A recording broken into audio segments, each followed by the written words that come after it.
All right, this is episode 2 of my addiction episodes. The first one, if you haven't seen it, you probably want to watch it first.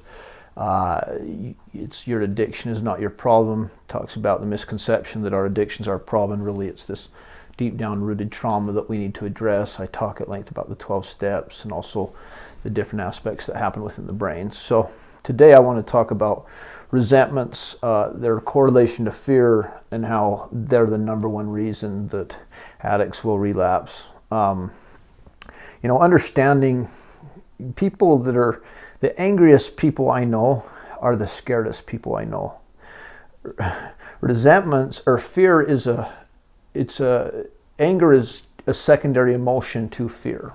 And so we see this all the time. I know that some of these prominent, self-professed life coaches out here are just, people around the world that try to get people upset at things. Okay, I'm going to get you upset at the government. I'm going to get you upset at corporations or whatever, right? The way I'm going to do that is I'm going to get you scared. I'm scared.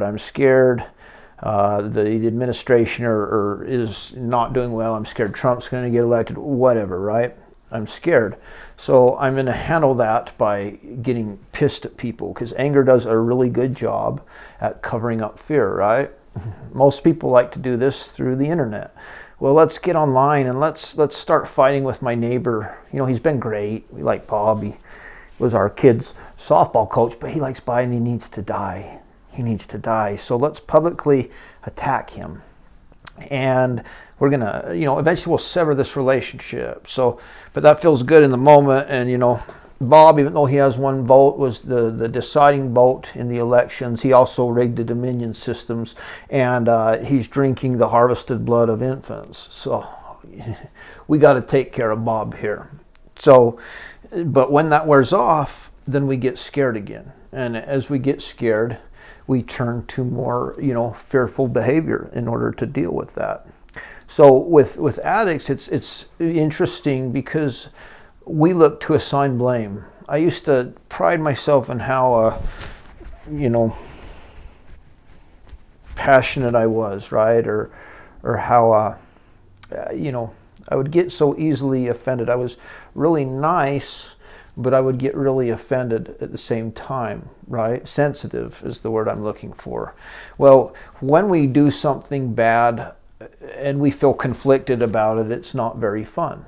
We feel bad about it. You see people, this play out when they leave a thought ideology organization. Let's take, people that leave the Church of Jesus Christ of Latter-day Saints. So you leave the church, you start engaging in behavior that's contradictory to the teachings in which you believe.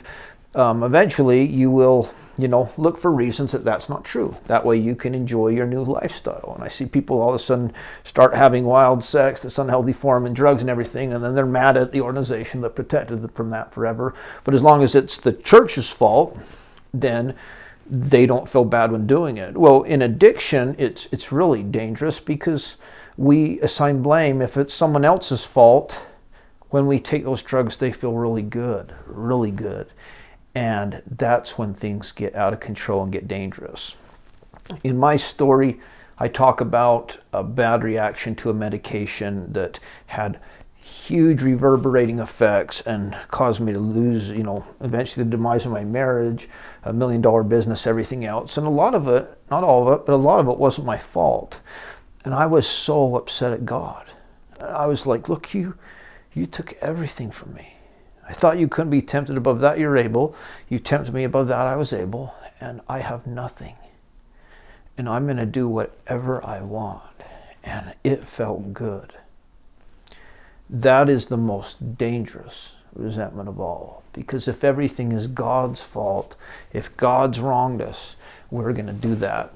When I was at the Haven, it was a rough rehab years ago, and we would have this exercise where you would have to find someone that offended you during the week. And us as addicts, we walk on eggshells. We don't like conflict, so we don't get mad until eventually someone typically will do something little and then we just blow up, right? So what would happen, and I'm in here with guys with convicted felons and guys with racketeering, arms charges, rapists, whatever. It's rough. And, there's you sit in the middle of a circle and you're facing each other. And, I'll say, hey, Bob, Tuesday you said something. My perception is that's what you meant. Is that what you meant? We were right about 5% of the time. About 5% of the time. And in the meantime, we're like, I'm going to kill Bob. I'm going to do all these things. So, the title of this episode is Drinking Poison and Expecting It to Kill Someone Else. When we're mad at people, it rarely does anything to them, but it has the absolute power to, destroy us. We can get resentments over small things. You guys that are judging me because I have my hair tattooed and my eyebrows microbraided, my eyeliner tattooed, and getting my lips done, all that. You're judging me.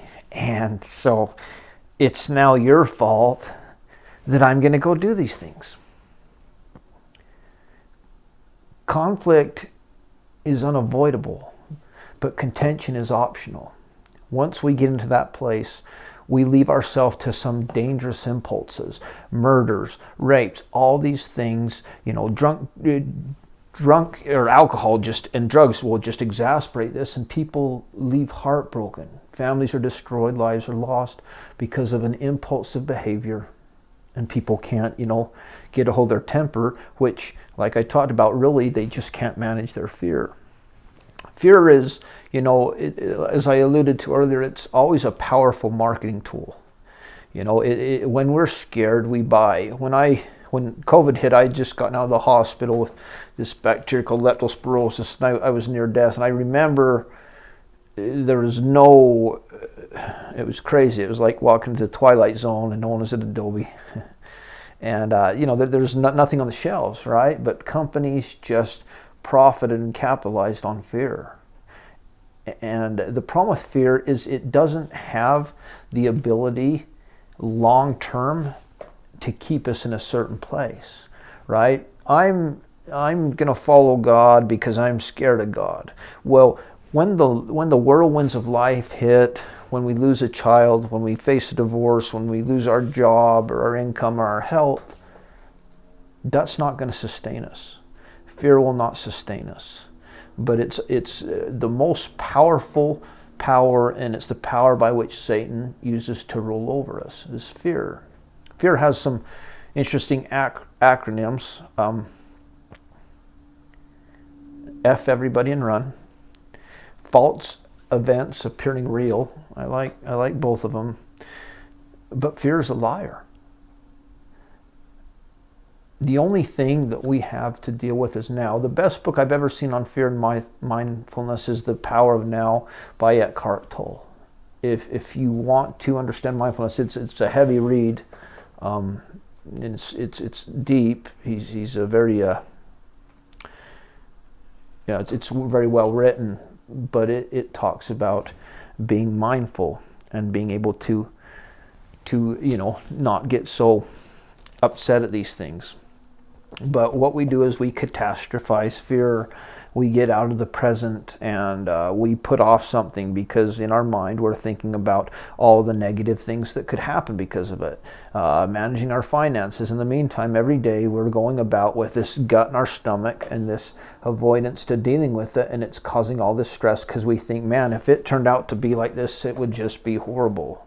I don't want to see it. When in reality, when we get to the point when we're finally, check it, it's usually not as bad as we thought. But our minds are constantly creating these scenarios to flip us out. Anxiety has its place. It has its place when we're supposed to feel it. If a big lion jumps out and is trying to attack me, I should feel anxiety. It's actually a performance enhancing thing in the right way. It makes my mind work faster. It gears my muscles up full of adrenaline, and I'm ready to deal with that circumstance. The problem is we're in such a hyper-conditioned, stimuli-induced environment, especially with social media and all this, that our alarms are going off when they shouldn't go off. Learning to calm down. The best way when a woman's stressed is to tell her, just calm down. That works really well. I might have done that before. learning to ground ourselves. I love taking off my shoes and going out and stepping on the grass. Now it's warm, it's a great time to do it. And just sitting there and feeling that energy come into my body, feeling God, feeling the earth, which is alive as well. And it has a remarkable effect with calming me down, with helping me relax, connecting with people. All of these things are things that we can employ, but we are experts at distraction in order to not deal with the situation. Most of us aren't lazy because we procrastinate. Some are. Most of us are scared. And lazy has nothing to do with it. I still am dealing with procrastination. I've gotten way better at it, but I still will go into patterns of fear and put stuff off and catastrophize results, only to finally realize that I'd suffered a bunch for no reason. Kind of the way I judge people's anger is I think it's funny to watch people lose their minds. It's a problem, but I always have. And in my old days, I loved to piss people off. It was from my dad. It was his goal in life, just to piss each other off, and he was fun to piss off. Oh. And he would just lose it. He'd lose it over anything. You know, he'd lose it when we got hurt. One day I got this BMX bike, and he hated the bike because he thought I was going to hurt myself for basketball. And I was riding it really fast in front of our house, and the chain fell off, and it slammed me on the pavement, and I skidded up my knee, and there's blood everywhere. And so I stand up, I'm just covered in blood, and he comes around the corner, stops, unrolls his window, looks at me and says, "Oh, you dummy!" and drives off. So there's a silver lining there that I got to see the old man lose it in the midst of, you know, my leg all bloody. But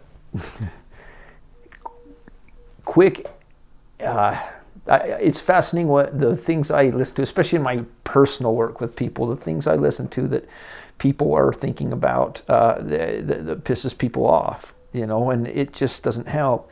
Road rage is, you know, a big one. I lived out in Louisiana. I'm not a good driver either, but you get out and run your mouth, you're going to get shot. People shoot each other. I specialize in confrontation, and one of the number one rules is to know your enemy. You don't know your enemy when you're screaming or honking at another car. God made all men. Samuel Colt made all men equal. When I realize, and I don't ever get road rage anymore, I laugh about it now. Me and my friends are driving, I get flipped off. I'm like, it just doesn't matter to me now. Granted, I could drive better, but you know, a while back this was probably a year and a half ago. It was right when I went through my breakup with my old girlfriend, and I was not doing well. And I was driving, and this skinny kid, you could tell he's on meth, was behind me, and he's trying to pass me, so I pulled over to that way, and then he didn't go, so I tried to pull the way, and it looked like I was trying to just keep him from going. So he drives up to the side and starts screaming. I looked at him like this, and so he pulls up to the stoplight and gets out of his car. This kid's probably $120 soaking wet. Unless he had an equalizer, I don't see this going very well for him. And you know, a couple years earlier, I would have been in jail or shot. But I just was like, there's just no reason to do it. And so I just turned him around in the middle of the road and drove off. Who cares? You know, if you're trying to be a tough guy and you're 40 years old, that's embarrassing. Most tough guys don't say that they're tough, by the way. It doesn't matter. The toughest guy to fight is the person that doesn't fight back. I'm also a horrible parker. I used to collect the notes. One time I got this wonderful note, and I think it was like, are you serious right now? Hopefully you get some help in life, because life is hard when you're an idiot. It's a wonderful note. I posted the note on Facebook, and a few people they were just pissed. But if something like that can make you so upset, that probably means you're bottling up on situations. And best case scenario, you freak out and leave a note on someone. Worst case scenario is you hit your wife, or you scream at your kids, or you lose a job. When we don't learn to handle these situations. Today, if there's anything I'm good at, the number one thing is probably conflict, but I just deal with things instantly. Hey, that situation doesn't work. It doesn't work for me. I set a boundary. If we're going to keep in each other's lives, if you want to keep in mind, just to let you know that doesn't work. I'm not upset if we don't. And if it continues on, I sever the relationship. And when you start to go through this process, I talk about it at length, and I think it's episode 9, which is the kindest people set boundaries. It was really hard, and I went through a sifting of people in my life that were toxic and just weren't good to be there, and it was very painful to move them out. But at this point, it's not very hard because I just don't let them in. I understand narcissism very well. They always will perceive me as dominant to start out with. They always will try to establish a relationship. They always kiss my butt way too much. And, another time I'll do an episode on them, as well as the cluster bees. But I know who to let in. For you girls, I've talked about this in the episode, I think it's 12, The Myth of Friends with Benefits. Pay attention to that feeling inside, the first feeling, the first time. If I'm talking to a girl and you want to know if you can trust me, pray and ask God. Ask my father, he'll tell you. Either I'm crazy or I'm a good man. Well, I'm both crazy and a good man. Pay attention to that. I also talk about in another episode the deceptive tools men will use to manipulate women. That's 13. And, I know quite a few women will use to manipulate men as well. But learning to just handle these situations. I don't give people free rent in my head. If you can get up there and cause me problems, my hat's off to you, because it's not easy. A girl I dated after we broke up, she sent the meanest message. The meanest message. I'd had her blocked, and she told my friend, can I unblock him for a minute? So I read it, and it's like, hey, so-and-so and so-and-so are way more sexually attracted to you. By the way, I was never attracted to you at all. By the way, I was talking to guys the whole time that we were talking. By the way, you're not a therapist. You should quit trying to do this. I read it and I felt bad because I knew she was suffering, but I just smiled. And I texted back, I hope you find happiness. You deserve to be happy. And she loved it and said, you deserve to be happy too. And then I blocked her again. And I haven't talked to her since. But I've learned to just not react. When I started to change, and for you guys that are like me, I was the middle child who just lost his mind to the delight of my father and brothers, and my mother hated it.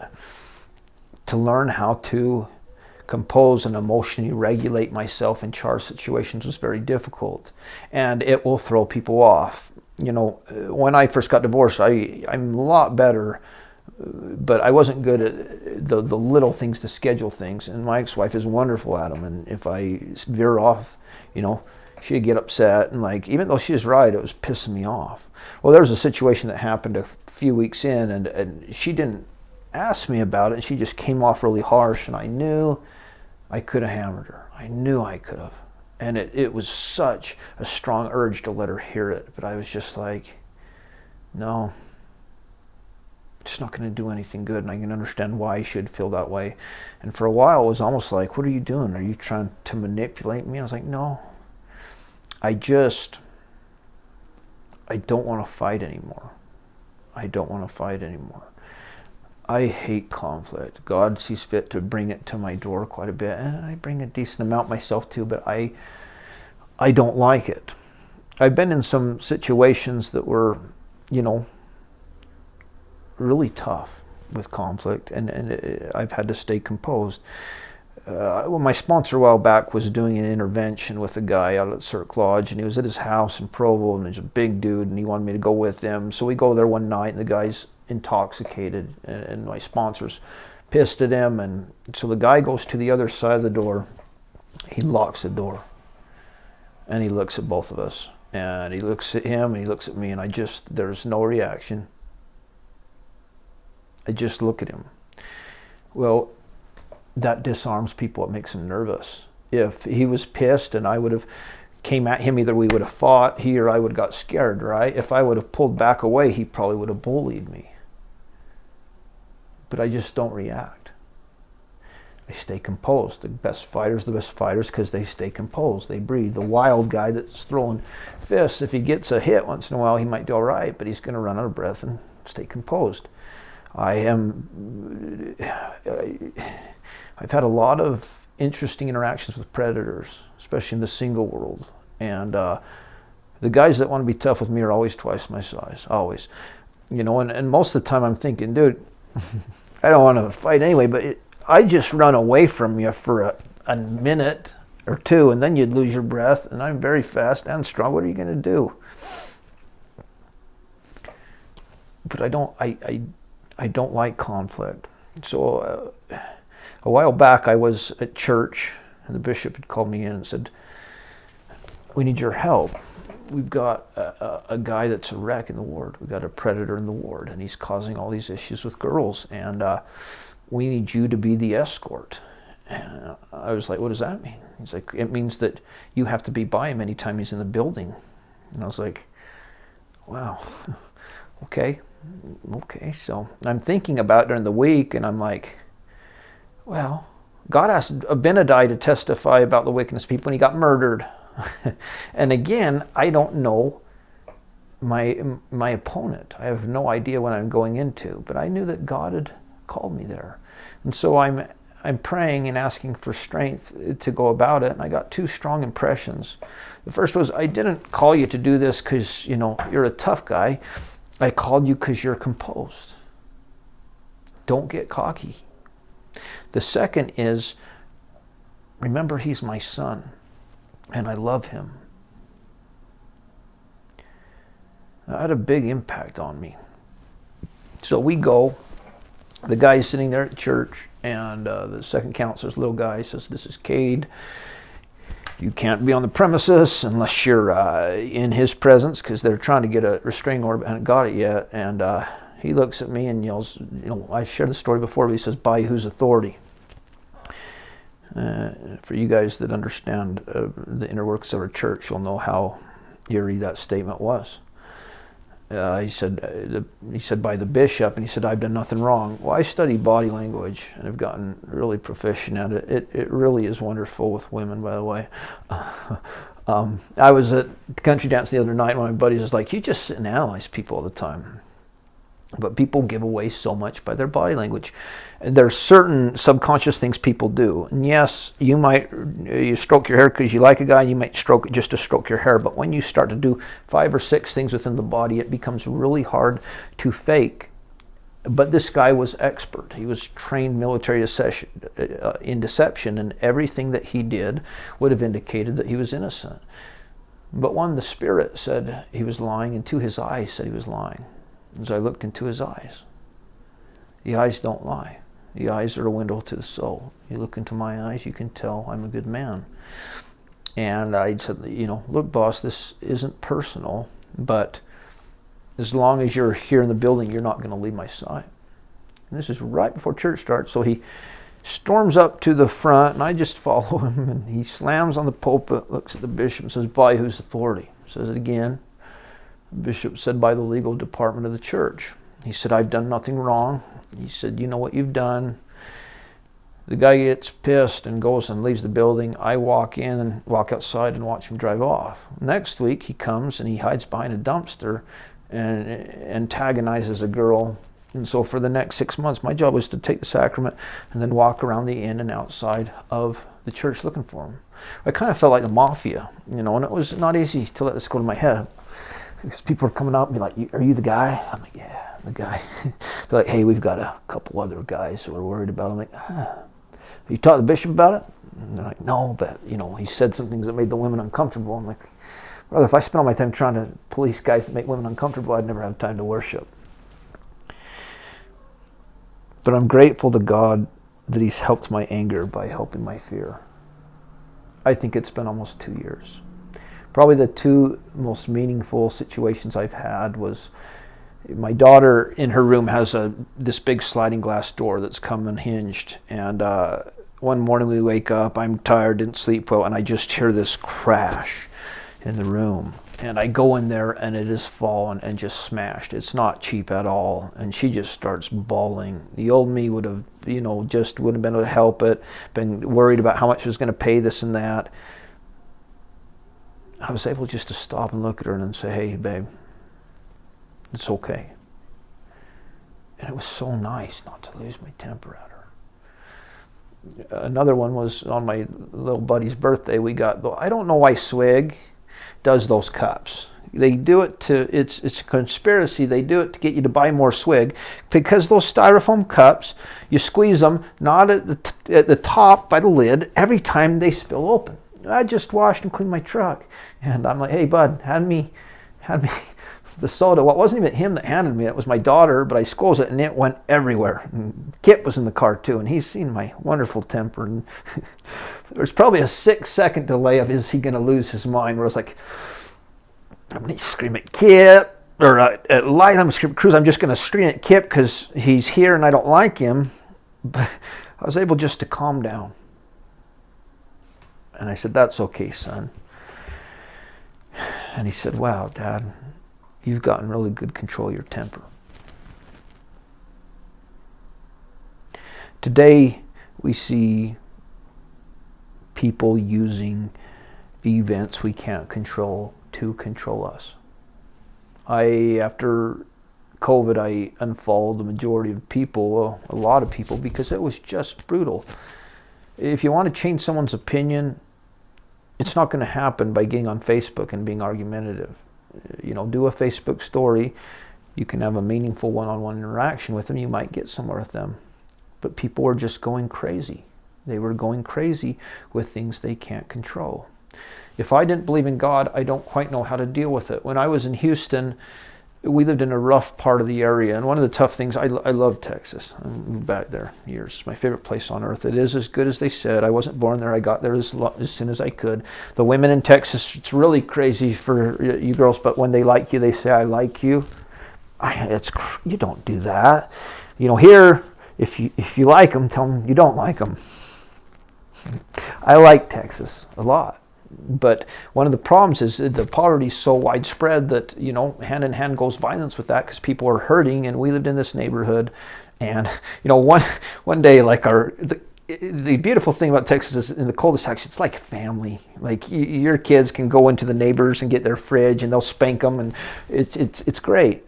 But they're having this neighborhood meeting, and one of the guys pretty tipsy, and so a little while before that, our next door neighbor, one night, the wife's home alone, and she looks into the back and she sees a guy standing there. And behind us was a field and this very low income apartment. And there was a guy sitting back there, a kid, and he sat there and stared at her. And she called the police, had him on the phone. He still didn't leave for like 10 minutes. He just sat and stared at her. So made us nervous. I'm new in the neighborhood, and so they're talking about neighborhood plans, and the drunk guy's like, all I can say is if they take me, I'm taking them down with me, a few of them. And he's cocking his 12 gauge, and I'm like, oh. So I went and got a gun. And it was a little sissy little Kel-Tec. I just barely bought a revolver, 45 caliber, which I like. But it was a small little one, but I was terrified. At that point, my faith was struggling. Anything could happen.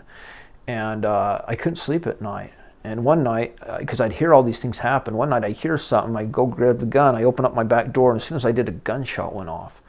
And I fell to the ground. I felt like someone was shooting at me. Well, it was an actual gunshot that was happening in the apartment complex, but it was terrifying. If God isn't real, how can we protect our children from these events, from technology moving away from person to in-person things, to simulating sex, the violence, to everything like that.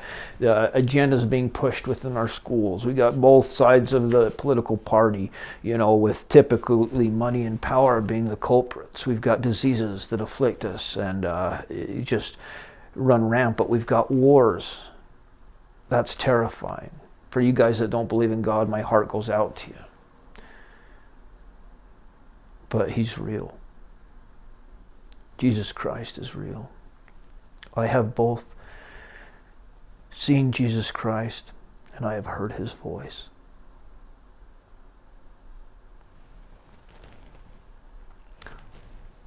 And you can look in my eyes and know I'm telling the truth.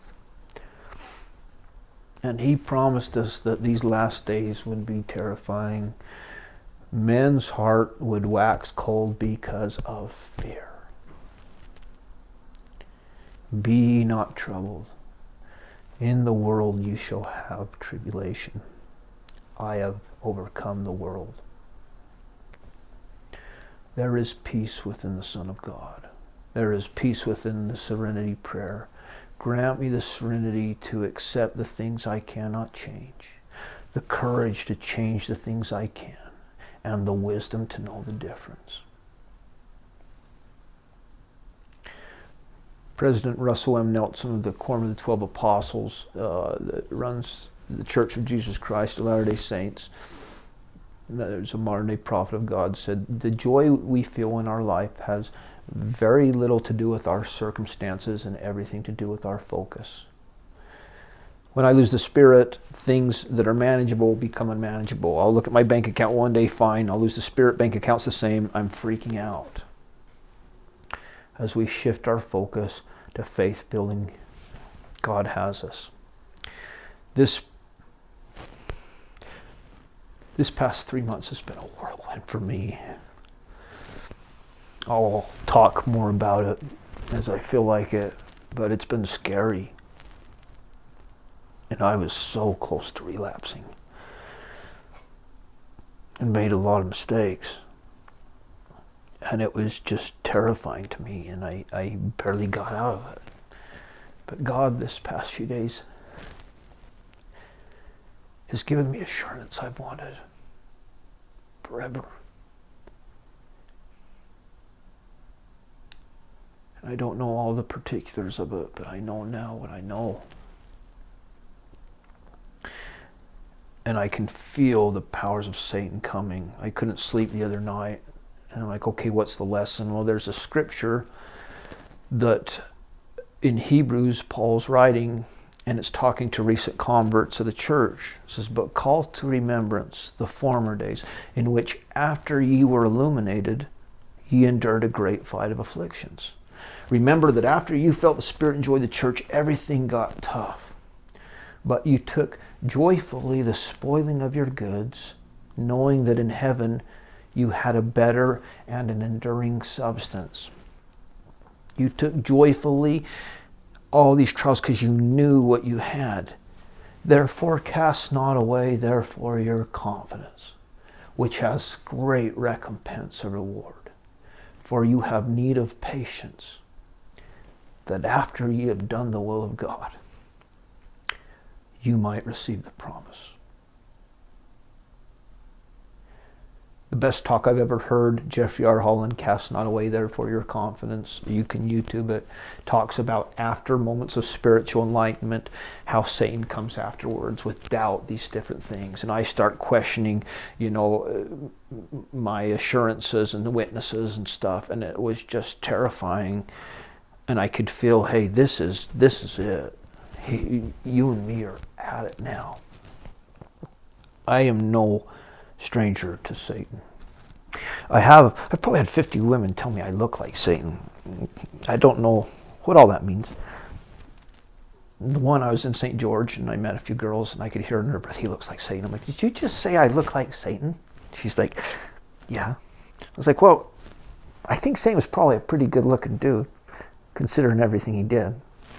Now I'm getting off subject. But I could feel that it is the time. And I am resolute and rock solid in what I'm doing now. I have never had more women approach, interact, engage, or just put out feelers than I have this past month. The gym has just been insane for me. I won't talk about all the stuff, but there's no way I'm that good looking. I realize what Satan's doing. So I'm like, okay, God, I'm going to give up all this sexual stuff, all of it. I need help. Boom, all of a sudden my inbox is flooded with a bunch of women that I've never met that are gorgeous. And he's like, okay, you're not going to go after them. I'm going to bring them to you. But I know where my peace is. I'll close with a scripture in Helaman to his sons. And now, my sons, remember that it is upon the rock of our Redeemer, who is Christ, the Son of God, that you must build your foundation, that when the devil shall send forth his mighty winds, yea, his shafts in the whirlwind, yea, when all his hail and mighty storm shall beat upon you, it shall have no power over you to drag you down to the gulf of misery and endless woe, because of the rock upon which you are built, which is a sure foundation, a foundation whereon if men build, they cannot fall. Let's get our lives back.